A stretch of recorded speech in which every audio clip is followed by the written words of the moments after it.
I heard metal scraping under the weight of garbage. Then I saw a paw pushing through the bars. A white paw. Small. Trembling. Jammed between the twisted wires of a rusted dog crate, half buried beneath a collapsed pile of black trash bags. The Fresno sun beat down hard on the landfill, turning the air thick with the stench of rot and diesel. But all I could focus on was that single paw, twitching like it had one last signal left to send. I dropped the shovel. I was on shift at the Southside Landfill just outside Fresno, California. Another Thursday.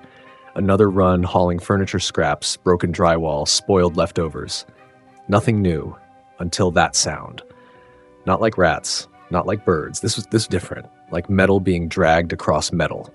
Something desperate. I stepped toward the pile. Trash bags crushed in on a shape I hadn't noticed before. A rectangular outline, scratched and dented, coated in filth. I kicked the top bag off, then another. That's when I saw the bars. A crate. I yanked at the plastic, cut my glove open on glass. Beneath it all, the metal door was bent inward like something had been trying to push out. Inside, curled in the corner, barely breathing, was a German Shepherd puppy. Maybe 5 months old, pure white, but smeared in gray sludge and blood from where she'd clawed herself raw trying to escape.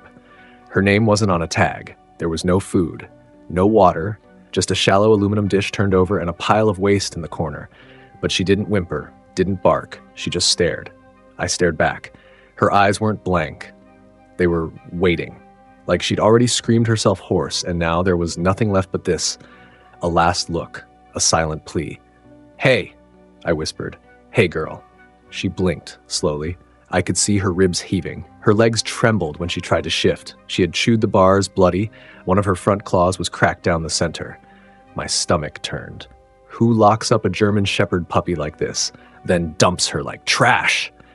I reached for the crate latch. It snapped backward in my hand. Rusted through. She didn't move. Even with the door open, she stayed huddled. I pulled off my flannel and laid it on the ground beside the crate. Then I saw it. Scratched into the inside wall of the crate, dug in with something sharp, a nail, a tooth, a claw, were 3 words: "She's kind." I froze. It wasn't scrawled, it wasn't rushed. The letters were shaky but careful, deep enough to mark the metal, like someone had made sure it would be found. A message, a warning, a memory. I didn't know. She looked at me again, not flinching, not crying, just waiting. "My name is David. I've worked sanitation in Fresno for over 20 years. I've seen people throw away everything: TVs, wedding dresses, baby shoes, boxes of old letters. But never this. Never someone who knew how to love left behind in a cage." I lifted the crate gently, but it groaned under its own rust. Harley, that's what I started calling her right then, because something in me knew she deserved a name. Didn't resist. She didn't struggle or bark. She didn't even whine. Just kept those enormous eyes locked on me like she was still trying to figure out if I was just another person here to look and walk away. The heat was rising fast. The smell of sour milk and engine oil clung to everything. I set the crate in the shade of the loader and opened the gate wider. "You can come out now," I said softly, crouching. "You're safe." But Harley didn't move. She shifted one paw, then stopped. Her nose twitched once toward the open air, then back toward the wall of the crate. The one with the words. "She's kind." It was scratched in so deep it caught the light. There was something chilling about it. Not just the message, but that someone had taken time to write it. Not spray painted, not written with marker. Scratched, etched, scarred into the metal. Who? Why? Why? Was it about her, or left by someone who knew her? I reached in and touched her paw. It was warm, dry, swollen in 2 places. The pads were split, bleeding slightly. My throat tightened. I could tell she'd spent hours trying to claw out, not minutes. Hours. She must have been trapped there since yesterday, maybe longer. I called the shelter, spoke to Maria, a friend of mine who managed intake at Fresno Rescue Haven. She said they were full, as always. But when I told her where I found the dog and what condition she was in, her voice cracked. "Bring her. Now." I carried Harley out of the crate myself. She didn't resist, but her body was stiff, muscles locked from dehydration or fear or both. I wrapped her in my shirt carefully and strapped her into the passenger seat of my truck like she was made of glass. As we drove through the city, I kept checking on her. She didn't take her eyes off me, not once. No panic, no relief, just that quiet stare, like she was still watching to see if I was real. When we hit a red light, I glanced down and whispered, "Who did this to you, girl?" Her ears flicked, but she didn't answer. The radio played some old rock ballad. I turned it off. It felt wrong. Too loud. Too alive. Too far from what this German Shepherd puppy had just crawled out of. At the shelter, Maria met me at the door. She gasped the second she saw Harley. "Oh my God," she breathed, reaching out slowly. "What happened to you, baby girl?" "She was in a crate," I said, lifting her out of the truck. "At the dump. Buried under garbage. Someone locked her in and left her there to die." Maria's hand went to her mouth. She looked like she was going to cry. "She's just a puppy," I nodded, "and someone wanted us to know something about her." "What?" I looked back toward the truck, toward the crate still sitting in the bed. The sunlight was hitting the scratched words just right now. Clear, legible, undeniable. "She's kind." Harley didn't make a sound the entire time the vet examined her. No whimpers, no growls, no flinch when they touched her paws or ran fingers along her ribs. Just silence. Like she'd learned a long time ago that crying out didn't help.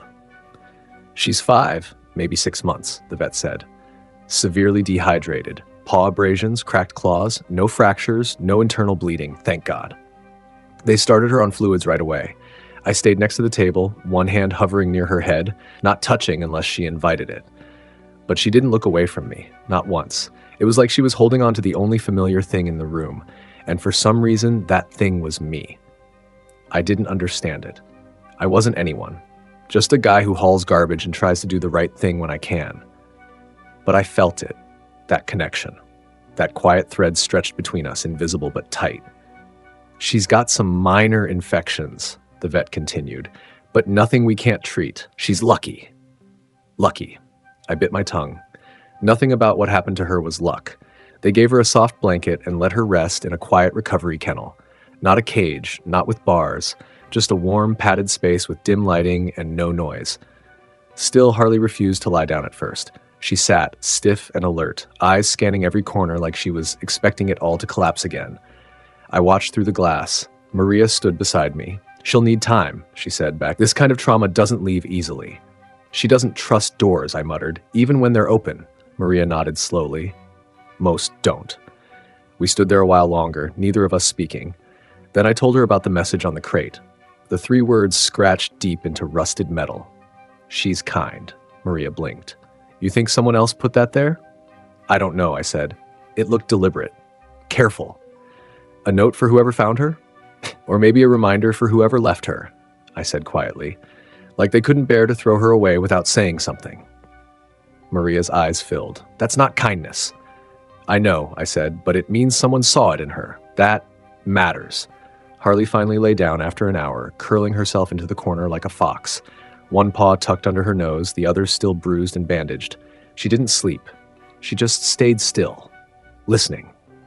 That night I couldn't stop thinking about her, about how close she came to being gone before anyone even knew she existed, about how many others don't make it.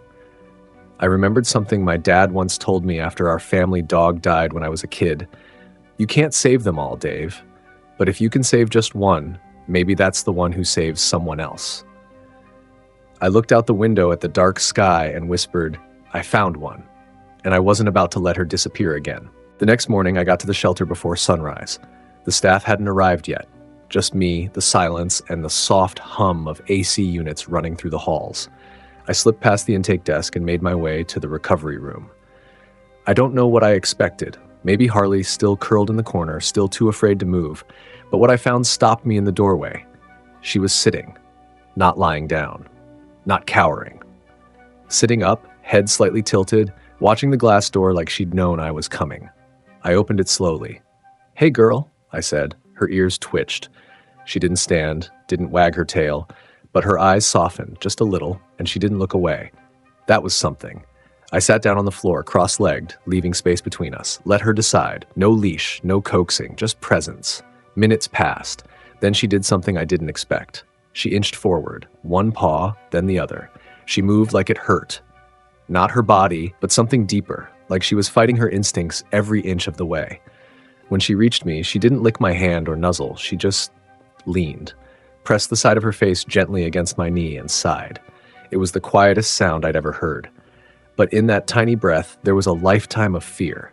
and the first sliver of trust breaking through it. This German Shepherd puppy had every reason to hate the world, to flinch, to bite, to run. Instead, she leaned. I didn't speak. I just sat there with her, because some wounds aren't for fixing. They're for honoring. Later, when the vet checked her again, she let them touch her paws without pulling away. She didn't shake when they lifted her. Progress. Slow, fragile progress. We moved her to a larger recovery room with a window. Natural light spilled across the floor, and Harley found a spot where the sun touched her face. She lay there like it was the first warmth she'd felt in weeks. But when someone passed the door rolling a kennel on wheels, she jolted, scrambled back into the corner, pressing herself against the wall, eyes wide. She didn't bark, didn't growl. She just waited for the door to close again. That afternoon, I stayed with her while the rest of the shelter bustled with noise. Puppies yapped, food bowls clanged, volunteers chatted, but Harley stayed quiet, watching, processing. She didn't trust the sound of cages, didn't trust the sound of rolling wheels, didn't trust the scent of metal. She knew what it meant to be locked in and forgotten. That night, as the sun dipped over Fresno, I found her curled on her blanket, head resting on her front paws. I sat near the door again, and after a while, she opened one eye to look at me. Not afraid, not pleading, just aware. She didn't move closer, but she didn't move away. That was enough. That was day 2 of Harley, choosing not to give up. I brought her an old stuffed fox the next morning. It wasn't much, just something I'd found in the shelter's donation bin, half torn but soft, with one ear hanging by a thread. I placed it near the edge of her blanket and backed away, watching from the corner. At first, Harley didn't move. She just stared at it, then looked at me, then back at it. For a long time, nothing happened. Then, she nudged it. Just once, with her nose. Gentle, testing, like she couldn't believe it was hers. I saw her jaw twitch slightly, but she didn't bite down. Didn't shake it like puppies usually do. She placed her paw softly over it and held it close, resting her chin on its side. That moment broke something open in me. This German Shepherd puppy had been thrown away like trash, buried alive under bags of waste, her body torn up from clawing against steel. And yet here she was, cradling a broken toy like it meant something, like it deserved gentleness. I couldn't remember the last time I saw that kind of mercy. I stepped outside to catch some air, but the sunlight burned hotter than usual. The heat pressed against my skin, dry and relentless. I looked across the yard toward the quarantine kennels, where new intakes waited their medical checks. So many eyes behind bars. So many stories I'd never know. I thought about the message again. She's kind. What if that message hadn't been for me? What if it was for her? What if someone, in their final moment with her, couldn't bear the thought of throwing her away without saying one good thing? What if that was all the love they had left? Or maybe, I dared to believe, it was her who scratched it. Maybe with cracked claws and a breaking heart, she marked those words herself, a last statement before the silence. I shook the thought. It didn't make sense. Dogs don't do that. But this German Shepherd puppy had already shattered everything I thought I knew about survival. That afternoon, Maria suggested trying Harley outside. Not into the main yard, too loud, too chaotic, but a side patch of grass near the volunteer entrance. Quiet, shaded, controlled. We carried her out on a blanket. At first, she froze, rigid like stone. The wind touched her ears, and she twitched. Then a bird chirped overhead, and her head slowly turned up. I set the fox beside her. Minutes passed, and then Harley took a step forward. One paw on the grass, then another. She sniffed the dirt, sat down, looked around. She didn't run, didn't hide. She just existed. And for the first time, it looked like she remembered how to breathe. Later, when I walked her back in my arms, she turned her head slightly and pressed her nose to my collar. It wasn't affection. It was acknowledgement. That night, I stayed at the shelter longer than usual. Sat outside her room, like listening to the soft rustle of her shifting in sleep. She hadn't barked once, hadn't made a sound, but she was speaking in her own way, and I was learning to listen. It happened during feeding. We'd just finished cleaning the kennels when the new intake arrived. 3 puppies, maybe 8 weeks old, scared out of their minds. They'd been picked up behind an abandoned gas station, still smelling like diesel and rain. The shelter was over capacity, so Maria had to place them temporarily in the adjacent run, just a few yards from Harley's recovery space. At first, I thought she didn't notice. She was lying by the window again, head on her paws, eyes half closed in the sunlight. The stuffed fox was beside her, its ear now entirely gone but still pressed close like it was part of her. But then the puppies began to cry. High-pitched, panicked whimpers. Harley's head snapped up, her body stiffened. She looked toward the source of the sound, and I saw something shift in her. A flash of memory, maybe.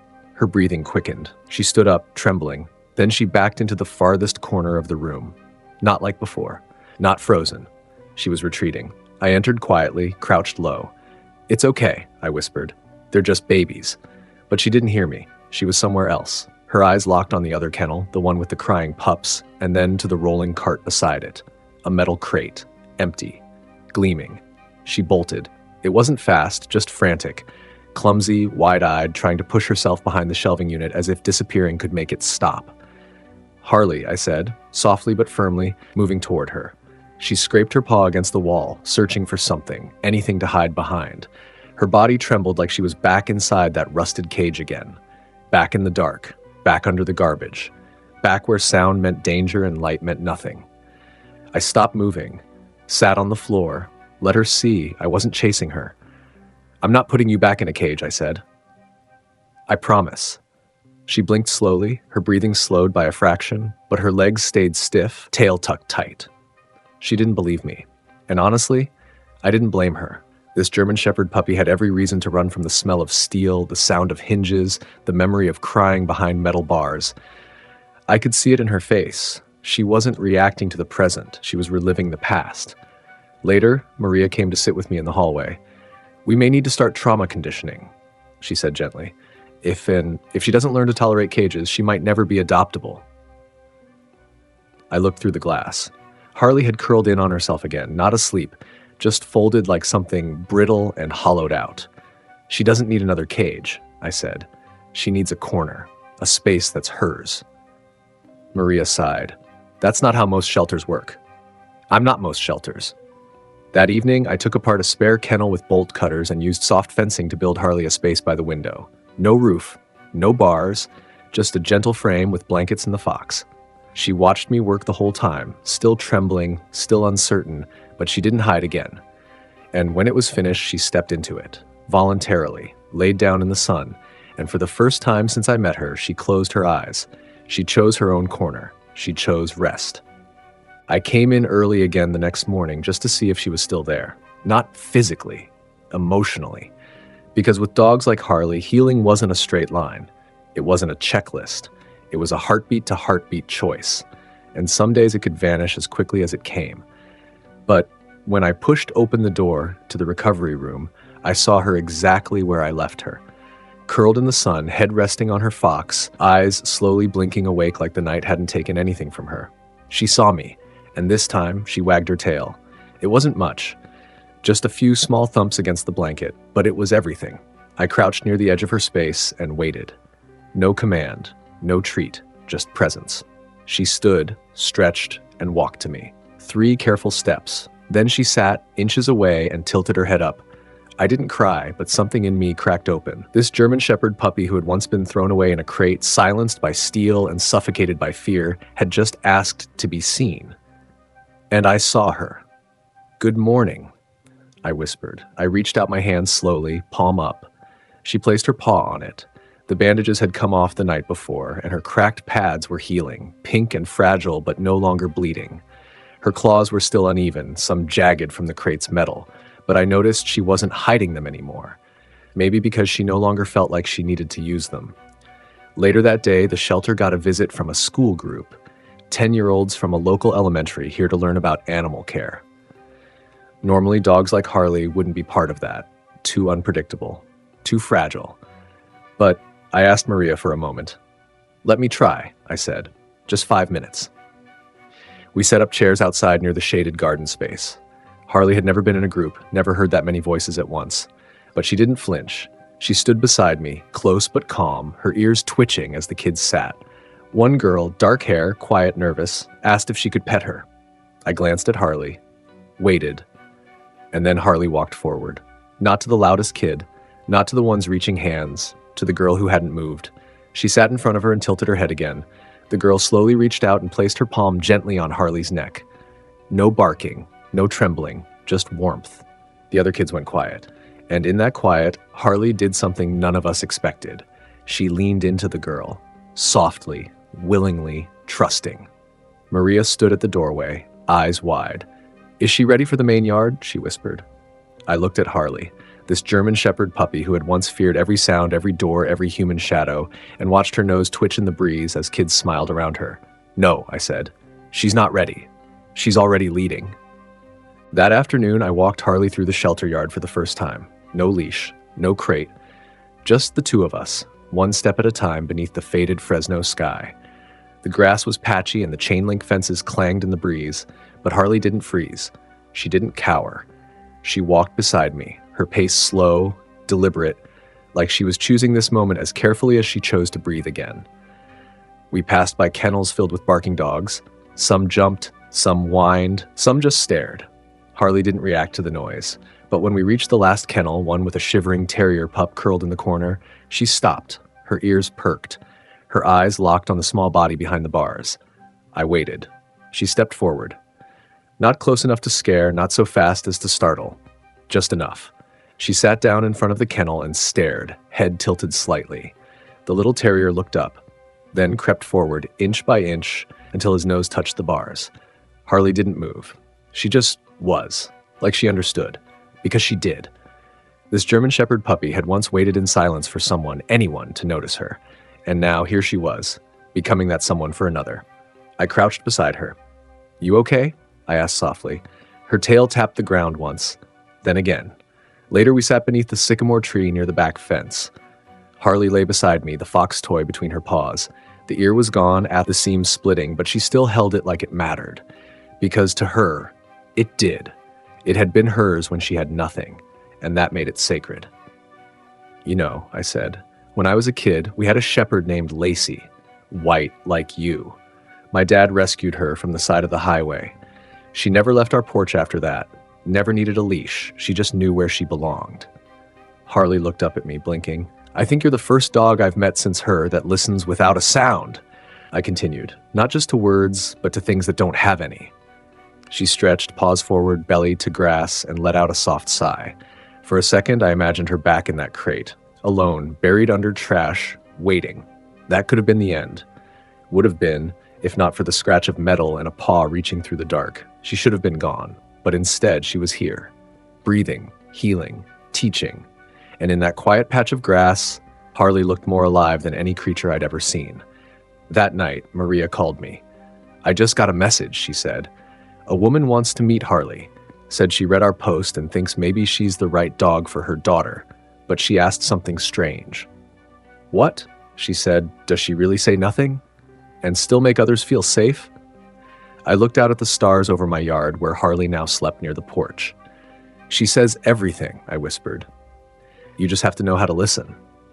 The woman arrived the next morning. Her name was Claire. Mid-30s, quiet voice, wore a loose sweater even in the Fresno heat, and beside her walked a girl, maybe 10, hair tied in a messy braid, sleeves pulled over her hands. She didn't speak, didn't even glance up when we greeted them. "This is Lily," Claire said softly. "She doesn't talk much. Not since the accident." I nodded. They followed me through the side yard, past the kennels and the garden path Harley had walked 100 times by now. I could feel Claire watching everything, nervously, protectively. Lily trailed behind her like a shadow. I stopped by the open space near the trees. "You can sit here," I said. "I'll bring her out." Claire hesitated. She doesn't do well with barking. We tried a therapy dog once. It was too much. "This won't be like that," I said. "I promise." When I opened the door to Harley's room, she was already up. Not pacing, not anxious, just waiting. Like she knew. I knelt beside her. "You ready, girl?" She licked the fox once, gently, then stood and followed me out, her steps steady and calm. As we approached, Claire straightened. Lily tensed. Harley paused several feet away, then slowly lay down in the grass. No rush, no noise, just presence. Lily's eyes flicked toward her, then away. Harley didn't move. She didn't inch closer, didn't beg. She just waited, her tail resting flat behind her, ears alert but relaxed. Minutes passed. Claire whispered, "Should I?" I held up a hand. "Let her do it." And then Lily moved, one step, then another.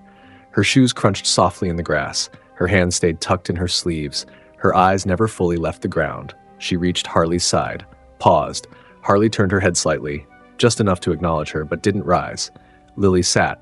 For a moment, they didn't touch, just breathed the same air, shared the same silence. Then Lily reached out and touched Harley's back, and Harley leaned in. It was like watching two ghosts find each other in a world too loud to hear them. Claire pressed her fingers to her mouth. I felt something hard crack open in my chest, because this German Shepherd puppy, once locked in a rusted crate and buried in trash, now sat as still as a prayer beside a girl who hadn't spoken in 6 months. And then Lily whispered. One word. Soft. Claire gasped. I swallowed hard. Harley didn't react. She stayed where she was. But her tail moved once, slow and quiet. The rest of the shelter seemed to fade. No barking, no heat. Just two survivors breathing together in the kind of silence that doesn't need to be filled. That day, Lily stayed for over an hour. Didn't speak again. But when they left, she turned and looked back. Not at me, at Harley. And Harley watched her go. Still silent, still soft. A week passed. Lily and Claire visited every day, same time, same bench near the trees. Each visit was quiet, unhurried. There were no commands, no tricks, no expectations. Just Harley lying beside the girl and Lily slowly, gently returning to the world one fingertip at a time. On day 3, Lily whispered a second word. Stay. And Harley did. On day 5, she brought a drawing. Crayon on lined paper, a white dog with a pink nose and a toy fox in its mouth. She handed it to me without a word, then walked straight to Harley and laid beside her in the grass. Harley tucked her head beneath Lily's arm. This German Shepherd puppy, once abandoned in a rusted cage, scarred and silent, was now anchoring a child back to herself, without noise, without force, just presence. And then came the day we didn't expect. A family arrived at the shelter. Parents, 2 kids looking to adopt. They had seen Harley on the shelter's website and wanted to meet her. Maria looked at me with worry in her eyes. She's technically available, she said. We never promised her to Claire. I walked outside and found Harley under the tree again, Lily's hand resting on her back. Her sleeves were still long, but her body looked less curled, less folded in. She was opening. Claire, I said carefully. Another family wants to meet her. Claire's face went pale. Of course. You have to do what's best. She's not mine to give, I said, but I think she already chose.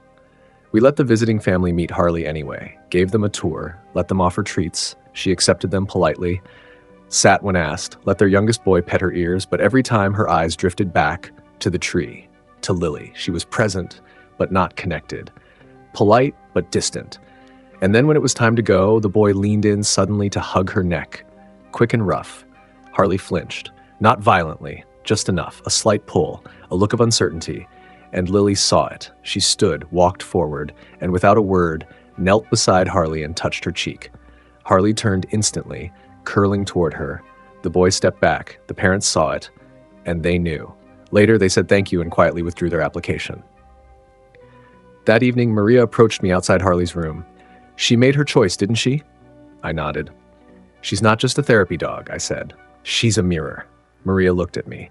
She shows people exactly what they need to see, I continued, whether that's love or silence or the pain they've been trying to hide. Inside, Harley lay curled at Lily's feet while the girl read softly from a picture book. I couldn't hear the words, but I didn't need to, because I was watching a puppy who once clawed messages into metal walls, now listening to the voice of a child who had forgotten how to speak. They were healing each other, and there is no cage on earth that could hold that kind of bond. Harley went home the next day. We packed her things, her blanket, her medical papers, a new harness, and of course the fox. I almost didn't include it. It was torn nearly to pieces now, barely held together by threads and dried slobber. But when I tried to leave it behind, Harley walked back, picked it up herself, and dropped it at Lily's feet. That fox had been with her through everything, and now it would follow her home. Claire signed the adoption papers with shaking hands. I didn't think we'd be ready for this, she said quietly, but Lily, she hasn't stopped smiling since yesterday. Lily stood beside her, one hand on Harley's back, the other gripping the drawing she'd made, now folded and worn, but still showing that same white dog, still holding that same pink-eared fox. Harley didn't pull on the leash. She didn't resist. She walked out of the shelter with calm steps, ears forward, eyes alert. But just before the door closed behind her, she turned her head. She looked at me, and I swear, she knew. She knew this place had been a stop, not an end. She knew this journey had broken her, but it hadn't buried her. She knew that someone, somewhere, had once scratched 3 words into a metal wall and left her for dead. But she wasn't dead. She was kind. The staff stood on the porch watching her go. Maria wiped her eyes. One of the new volunteers whispered, "Is that the crate puppy?" I nodded. Not anymore. Because she wasn't the puppy in the crate. Not the ghost at the landfill. Not the broken thing left under garbage. She was Harley now. She was a friend, a guide, a voice for someone who didn't know how to speak. A week later, Claire sent us a video. Lily was sitting on her bedroom floor, reading aloud from a book. Harley was lying beside her, head on the girl's lap, eyes closed. The caption read, "She's found her voice, because of Harley." I watched that video 3 times before I could breathe, right. Because sometimes it's not about saving a dog. Sometimes it's about the dog who saves someone else. And this German Shepherd puppy, who had every reason to disappear, became a beacon. Not with barking, not with tricks, just with presence, just by staying. This little guy's journey from abandonment to rehabilitation shows how important nonprofit rescue groups really are. Caring for a rescued puppy is more than love. It's responsibility. It's pet care. Harley was thrown away like trash, locked in a crate and buried beneath the weight of the world. She could have disappeared, quietly, silently, forgotten like so many others. But she didn't. She waited. She endured. She held on, not to rage, but to kindness. Somewhere, someone once scratched 3 words into the wall of her cage. She's kind. Maybe it was a child. Maybe someone who couldn't fight for her but needed the world to know. Or maybe, in the silence, in the claw marks and blood, it was Harley herself, and she never stopped living up to it. Because kindness doesn't have a bark. It doesn't need a leash. It waits patiently in the corner until someone scared reaches out, and then it stays. Harley became more than a rescued German Shepherd puppy. She became a protector of the quiet, a guardian of the timid, a voice for a little girl who had lost hers. If her story moved you, please don't let it stop here. Every share, every comment, every voice raised in support helps us rescue the next Harley, the next soul waiting in the dark for a second chance. Join our Brave Paws family. Be their voice. Be their hope.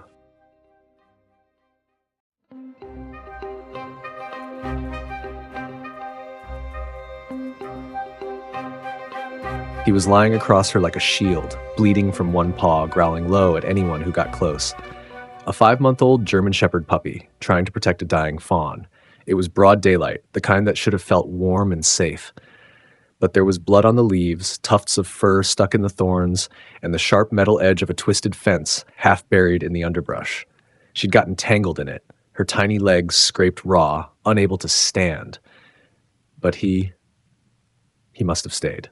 For hours, maybe all night, there were drag marks. We were called after hikers heard some kind of screaming in the woods. I thought maybe it was an injured coyote. But what we found was worse. The puppy, light sable coat, ribs visible under matted fur, lay across the fawn's side like he belonged there, like that's where he was meant to die. I'm Emily. I volunteer with a local rescue team in Asheville, North Carolina. I've seen bad things before, but nothing like this. Nothing that made my chest tighten the way his eyes did, those wide, glassy eyes full of pain, defiance, and something I couldn't understand yet. He didn't bark, didn't run. When we approached, he growled and snapped. His paw was swollen and bleeding, but he stayed right where he was, trembling, ears flat, daring us to come closer. He wasn't afraid. He was ready to fight. "What is he doing?" someone whispered behind me. "He's protecting her," I said, before I even realized I'd spoken. She, the fawn, was barely breathing. Tiny gasps, legs twitching. She'd bled a lot. If we had come even an hour later, she might not have made it, and I think he knew that. I crouched slowly, palms out. "It's okay, buddy. I see you. I see what you're doing." He snarled once more, then turned his head and gently licked her ear. My heart split wide open. This wasn't some wild animal trying to survive. This was a German Shepherd puppy who had made a choice. To stay. To suffer. To wait with another baby who couldn't cry for help. We called in the wildlife team for the fawn. while I focused on him. He flinched at the sight of gloves, backed away from the leash, but he didn't run. When I finally got close enough, I saw a patch of skin under his front leg rubbed raw, likely from a collar that had been ripped off. Someone had owned him. Someone had abandoned him. I whispered, "What happened to you, sweetheart? Who left you here?" He didn't answer, of course, just stared past me, eyes fixed on the stretcher where they lifted the fawn, now named Willow. And then he did something that made everyone around us go quiet. He stood up, on shaky legs, and followed her. Limping, head low, bleeding paw dragging slightly, he followed her all the way to the edge of the woods, like he wasn't ready to let go. The wildlife team paused, looked at me. I swallowed hard. "Let him come with us, just for now." The officer hesitated, then nodded. "Fine, but he's your responsibility." I didn't even blink. "He already is." I called him Ranger. It felt right. And as I loaded him into my car, I had no idea what I just brought home or what this German Shepherd puppy would do to all of us. Ranger didn't sleep that night. Neither did I. He paced the living room like something in him was still out there in the woods. Every time a branch tapped the window or the house creaked, his ears flicked up, his body tensed. He didn't bark. He didn't whine. Just kept moving, as if listening for something I couldn't hear. I laid out a blanket and a bowl of food, but he ignored them. Eventually, he curled into a tight ball near the door, nose pressed to the bottom edge, waiting. Like he was guarding it, or hoping it would open. I sat on the steps, watching this German Shepherd puppy breathe in shallow, rhythmic sighs. His body was so thin, his fur caked in dirt and burrs, but his posture was that of a soldier, alert, ready, burdened. Who teaches a puppy to carry that kind of weight? I thought about Willow, the fawn. She was still at the wildlife center, sedated, being treated for lacerations and shock. The vet said her chances were slim. She was dehydrated, her temperature dangerously low. The only reason she was alive, they said, was because the puppy had laid across her and kept her warm, kept her calm. But Ranger didn't know that. As far as he was concerned, she'd been taken from him. Again. When I finally drifted off on the couch around 4 a.m., I dreamed of trees. Tall, skeletal, whispering things I didn't want to hear. And in the middle of them, Ranger, howling soundlessly, his eyes locked on mine, begging for something I didn't understand. By morning, he still hadn't touched his food. But he followed me everywhere. When I moved, he moved. When I stopped, he sat. When my 13-year-old son Caleb came downstairs, Ranger stiffened. Stared. Caleb froze halfway down the stairs. "He's huge," Caleb said. "He's a baby," I replied. Ranger looked at him a long moment, then lowered his head and walked away. We were all carrying things we didn't talk about. Later that day, I took him to the vet. He didn't fight, didn't flinch during the exam, just stood still, eyes locked on the door the whole time. No microchip, no tag, no collar. But there were scars, old ones, on his chest, his side, a fresh cut across his front paw. The vet guessed he'd been in the wild for weeks, maybe longer. "How's he even alive?" I asked. The vet shrugged. Instinct, or maybe something stronger. They gave him antibiotics, cleaned the wounds, and still he didn't whine, didn't cry. The tech tried to pet him, and he pulled away. On the way home, I stopped at a red light and glanced at him in the rearview mirror. He was staring out the window, not scared, not curious, just searching. Like the city was wrong, like he knew where he belonged, and this wasn't it. And then suddenly he let out a sound. Soft, barely audible, a low, broken whimper. I reached back instinctively. "I know, Ranger. I know." This German Shepherd puppy wasn't just lost. He was looking for someone he'd already found and had to leave behind. That night, he cried. Not loud, not constant, but low, aching sounds that came from deep inside him, like memories too painful to carry. Ranger didn't pace this time. He stayed curled up by the window, eyes fixed on the darkness beyond the glass. His body trembled now and then, but he made no move to leave. I sat in the hallway, lights off, just listening. I didn't want to interfere. Whatever was happening inside that puppy, I knew it wasn't something I could fix with soft words or treats. He was mourning, and not for himself. The next morning, he still hadn't eaten much. Caleb tried offering him bits of cooked chicken. Ranger sniffed them, took one gently, then laid his head down without chewing. Caleb looked at me, unsure. "He doesn't hate you," I said. "He's just not ready." Later, while cleaning his paws, I noticed something strange.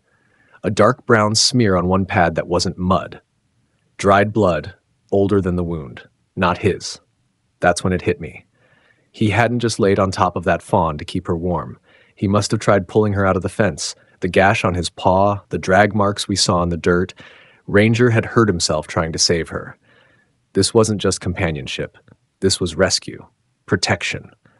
This puppy had made a decision that day in the woods. He wasn't going to survive if she didn't. I called the wildlife center.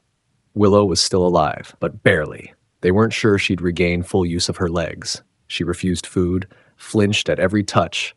They were doing their best, but they warned me gently, "You should prepare the kids if she doesn't make it." I didn't have the heart to tell them there were no kids, just one dog who already knew that truth and couldn't bear it. That afternoon, I walked Ranger down the trail near our home, hoping the movement would stir his appetite or distract his mind. But halfway through the loop, he pulled hard to the left, toward the tree line. "Ranger, no," I said softly. "Not today." But he didn't listen. His whole body tensed, nose working the air. He pulled again, harder, not like a dog chasing a scent, but like someone trying to return to something sacred. I followed. The woods thickened fast. We weren't far from where we'd found him, but even still, he moved with uncanny precision. No hesitation, like his feet already knew the way. Finally, we reached a clearing with that same twisted metal fence. Rusted, half-collapsed, hidden by vines and shadow. He stopped, just stood there, ears up, breathing deep. I watched him sit down, then lower his head. There was no sound, no sign of Willow, but Ranger looked like he'd found a grave. And that moment, it cracked something inside me, because in that still forest with the light bleeding through the branches, I wasn't looking at just a German Shepherd puppy. I was looking at a soul that had already known grief, a puppy who stayed when others ran, who chose pain over abandonment, and I realized he wasn't lost at all. He knew exactly where he was going. But could I follow? I brought him home in silence. He didn't resist, but he didn't look back either. Not once. His eyes stayed on the woods, fixed like he'd left something behind that wasn't coming with him. That evening, the house felt different. He wasn't pacing anymore. He wasn't crying. He just lay still, his head resting on the threshold between the hallway and the door, as if waiting for someone to come through it. Caleb sat across from him with his sketchbook, legs crossed. He didn't speak, just drew. Every few minutes he'd glance up, then lower his pencil again. Ranger didn't move, but I caught him glancing back. Later that night, I reviewed the vet's report more carefully. His injuries weren't life-threatening, but the notes caught my eye. Multiple healed scars, some consistent with tethering abrasions. Pup shows signs of emotional withdrawal, mild trauma behaviors. They were careful with their words. I didn't need them to be. I knew what it meant. This wasn't the first time Ranger had been trapped. And yet, instead of turning savage, the puppy had chosen to save someone smaller, someone weaker. A wild creature. A baby like himself. He'd used the little strength he had to shield her. Warm her. Bleed for her. I leaned back in my chair, staring at the ceiling. "Who are you?" I whispered. The next morning, I got a call from the wildlife center. Willow had survived the night. She stood, the rehab specialist said. Just for a moment, but she stood. She even took a bite of food. It's small, but it's a good sign. My hand flew to my chest. She reacted when a dog barked outside, she added. Did she have contact with one? I swallowed hard. She had more than contact. I hung up and walked to the living room, my heart racing. Ranger was by the window again, staring at the trees. I knelt beside him, pulled up the short video they'd sent me. Just 10 seconds of Willow lifting her head, eyes bright, legs shaky. I held out the screen. "Look," I whispered. He glanced once, then froze, tail still, breath held. Then, slowly, his ears perked. He stepped forward, nose touching the screen. His body trembled. Then, just once, he let out a short, sharp whine. His first real sound in days. A moment later, his tail moved. Not fast, not happy, but it moved. This puppy understood. This German Shepherd puppy had kept her alive long enough for help to come.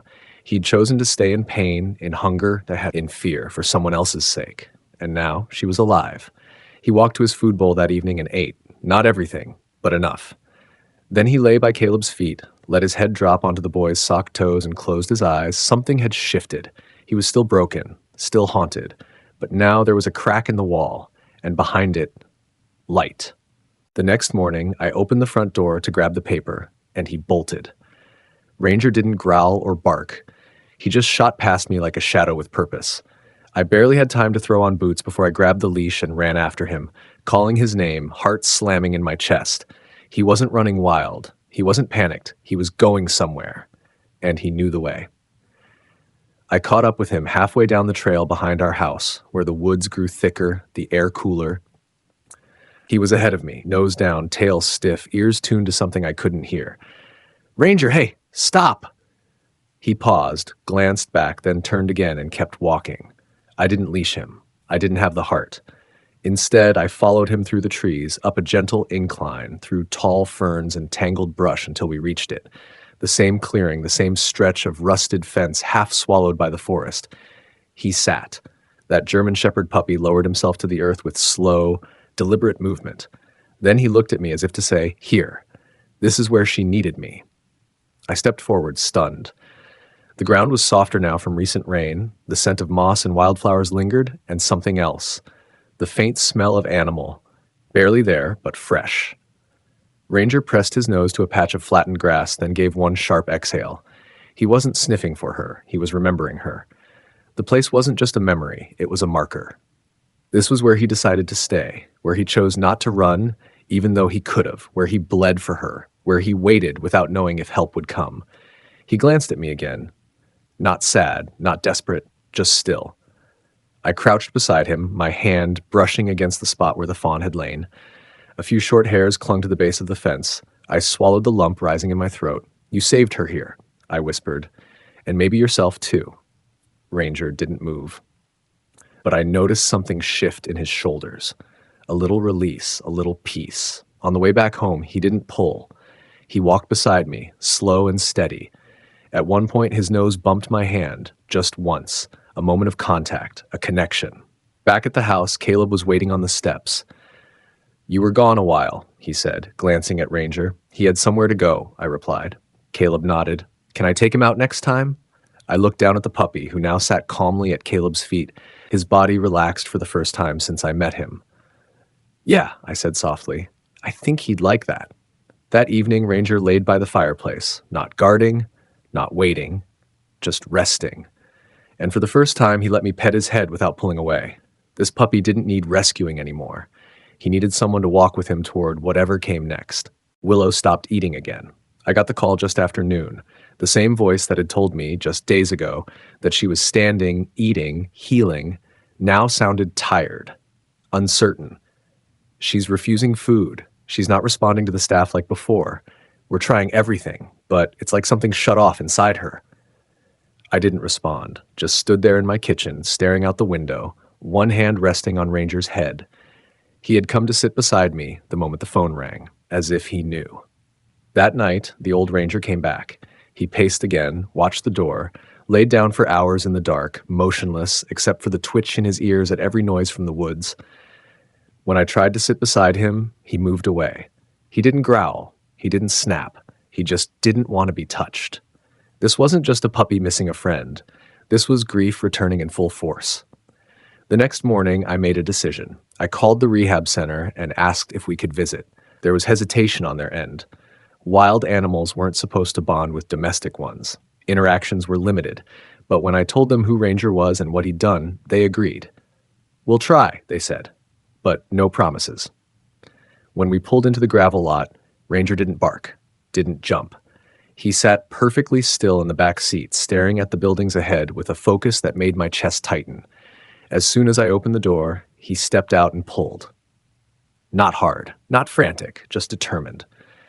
They led us around the side to an outdoor enclosure, fenced and shaded, lined with grass and straw. Willow was lying in the corner, motionless, her sides rising slowly. A staffer stood inside, watching her. Ranger stopped, his whole body went still. Then he stepped forward. The moment Willow saw him, something shifted. She didn't leap up. Her body was still too weak, but her head lifted. Her ears twitched. She let out a tiny bleat. And Ranger, he made a sound I'll never forget. A deep, aching whine that rose into a short bark, not loud, not sharp, but full of something ancient. He laid down just outside the enclosure, eyes locked on her. He didn't move, didn't wag, just watched. The staffer knelt beside her, held out a bottle. Willow hesitated. Then, slowly, with trembling lips, she drank. I couldn't breathe. This wasn't coincidence. This was connection. This German Shepherd puppy had carried her in his soul, and she had carried him. For the next hour, Ranger didn't move, and Willow, though still frail, kept her head up, ate a little more, watched him the entire time. When it was time to go, Ranger resisted.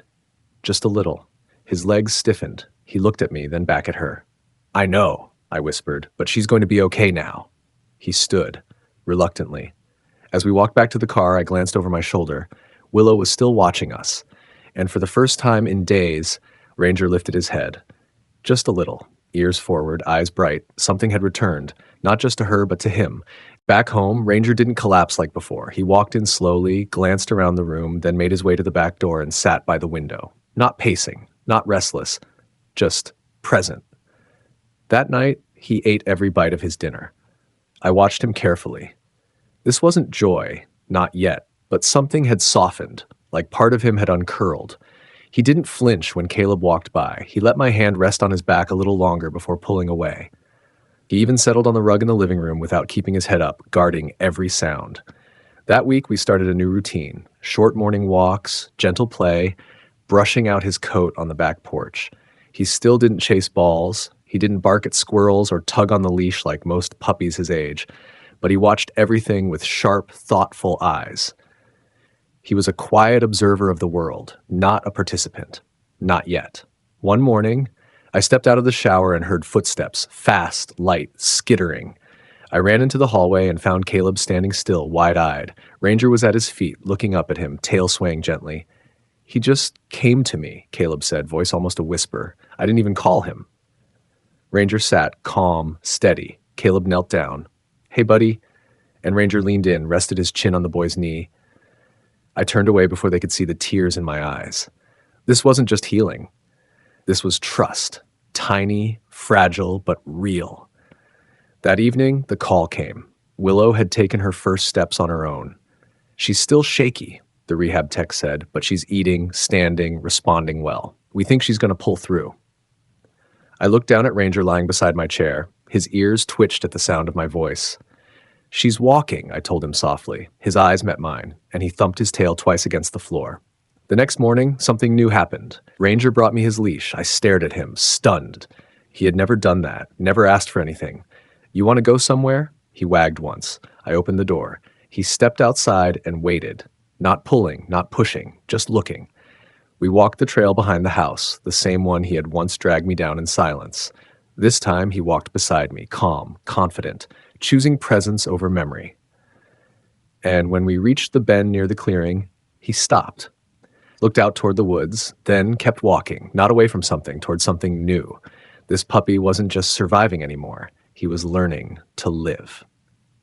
A few days later, they invited us back. The rehab center wanted to give Willow one last chance to reconnect before they began the final stage of her rehabilitation. Complete separation from human contact.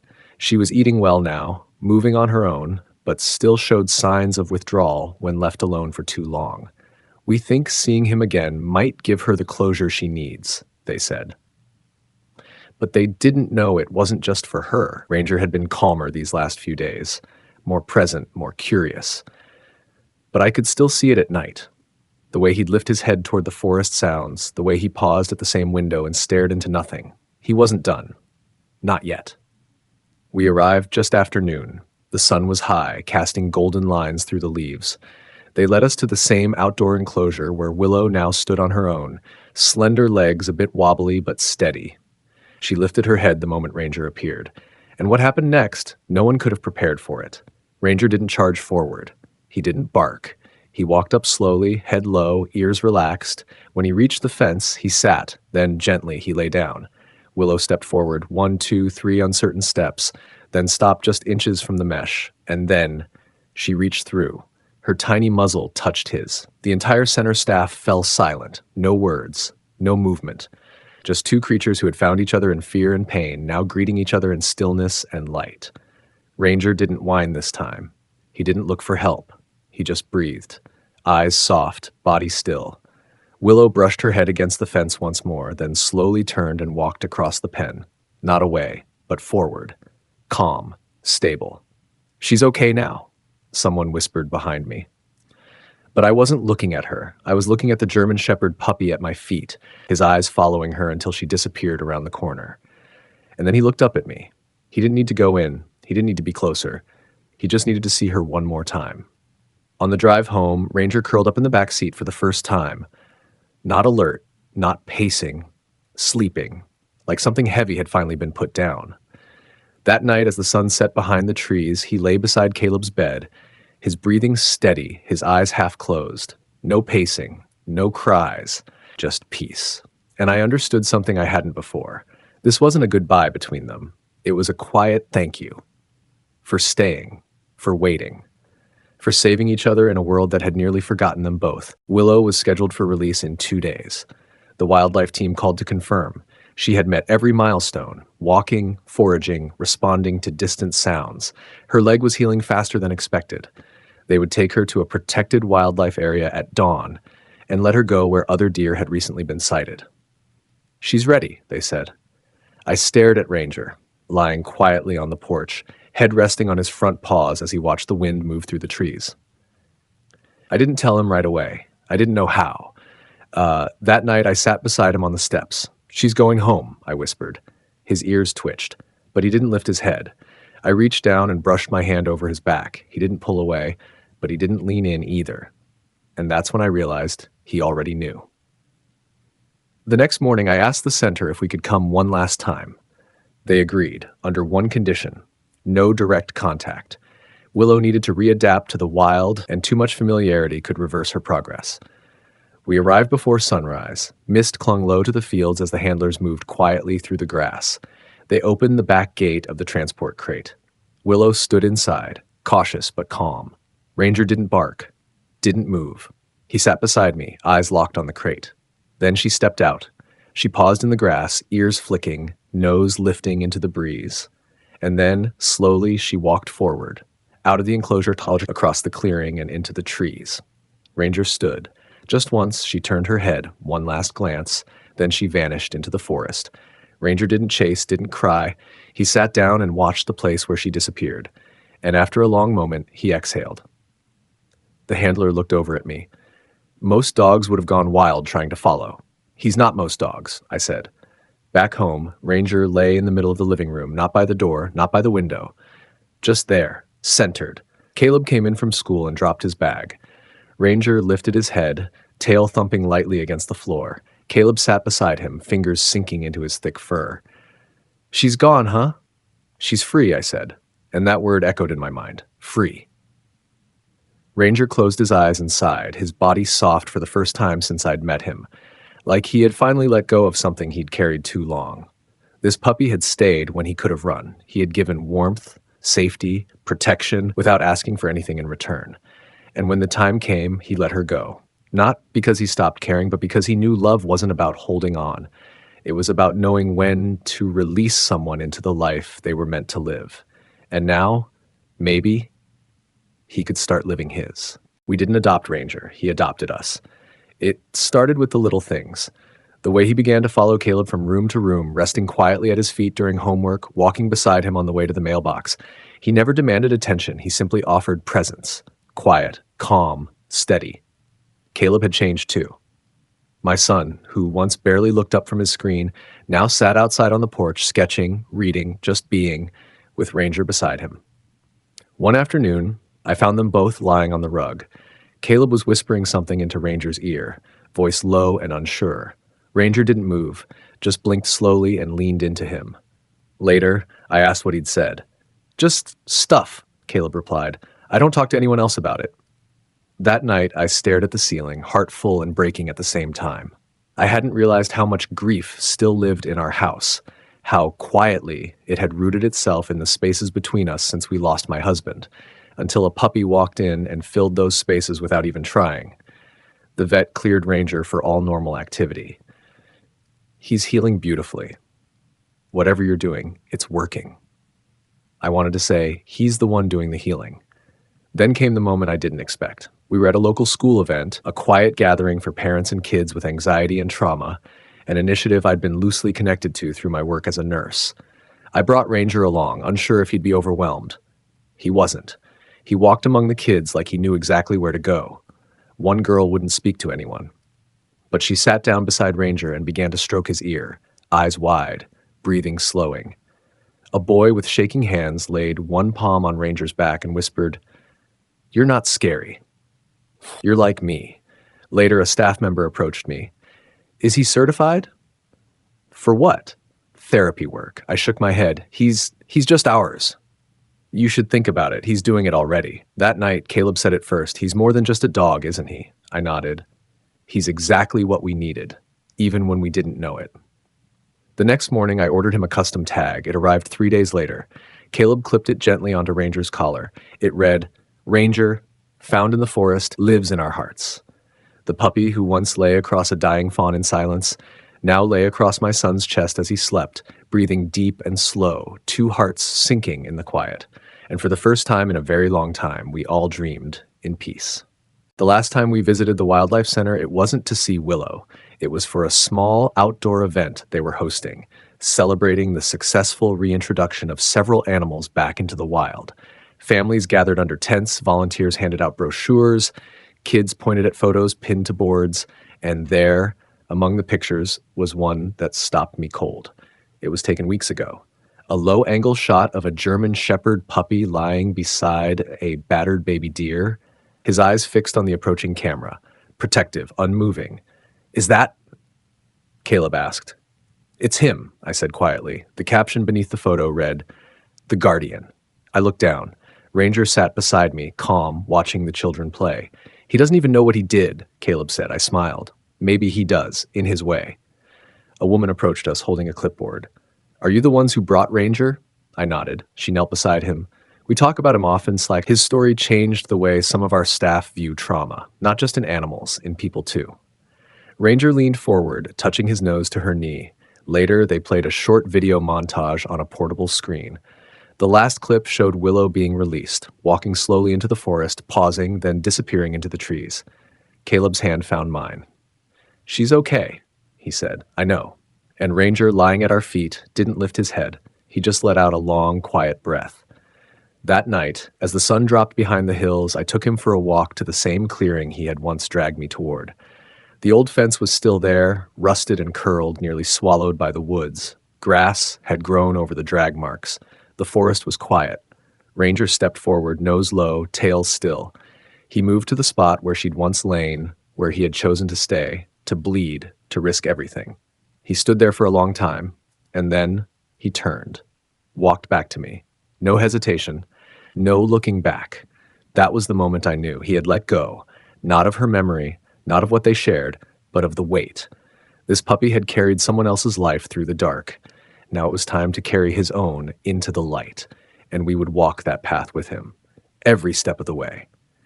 This little guy's journey from abandonment to rehabilitation shows how important nonprofit rescue groups really are. Caring for a rescued puppy is more than love. It's responsibility.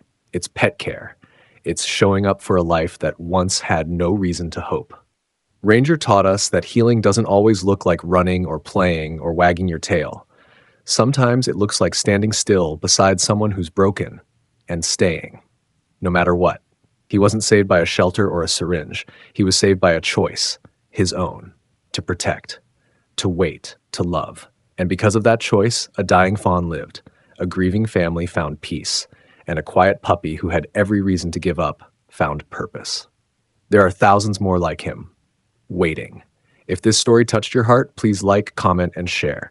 Every time his story is shared, it helps more puppies like Ranger find safety, healing, and family. Join our Brave Paws family. Be their voice. Be their hope.